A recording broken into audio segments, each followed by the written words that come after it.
यक्षिणी, वो जो रात में बुलाती है। बहुत समय पहले उत्तराखंड के कुमाऊं इलाके के एक छोटे से गांव में एक व्यापारी आया। गांव के लोग उसे बार बार चेतावनी देते, सूरज ढलने के बाद उस पुराने पीपल के पेड़ के पास मत जाना, वहां यक्षिणी रहती है।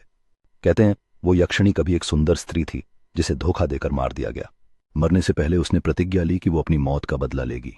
उसकी आत्मा इतनी शक्तिशाली हो गई कि देवताओं ने भी उसे यक्षिणी का रूप दे दिया, अर्थात एक दिव्य लेकिन क्रोधी स्त्री आत्मा। रात में वो मनमोहक रूप में पीपल के नीचे बैठती, हाथ में चांदी का लोटा और माथे पर लाल बिंदिया। उसकी हंसी दूर तक सुनाई देती।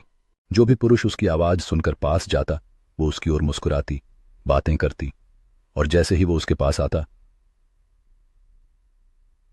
वो उसका जीवन बल प्राण खींच लेती। व्यापारी को यकीन नहीं हुआ। एक रात उसने हिम्मत की और उस पेड़ के पास गया। पहले तो उसे दूर से घुंघरू की आवाज आई, फिर एक मधुर स्त्री स्वर, कहां जा रहे हो अकेले, थक गए हो क्या?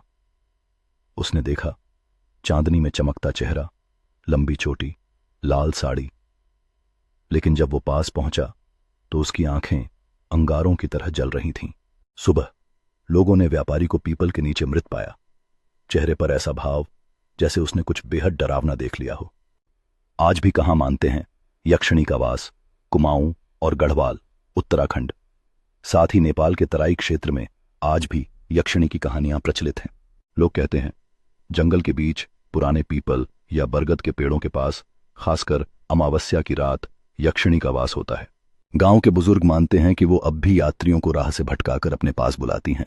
जो लोग बचकर लौटे हैं उनका कहना है पहले आपको किसी प्रिय की आवाज सुनाई देती है, फिर सामने कोई बेहद सुंदर औरत नजर आती है, लेकिन उसकी आंखें इंसानी नहीं होती।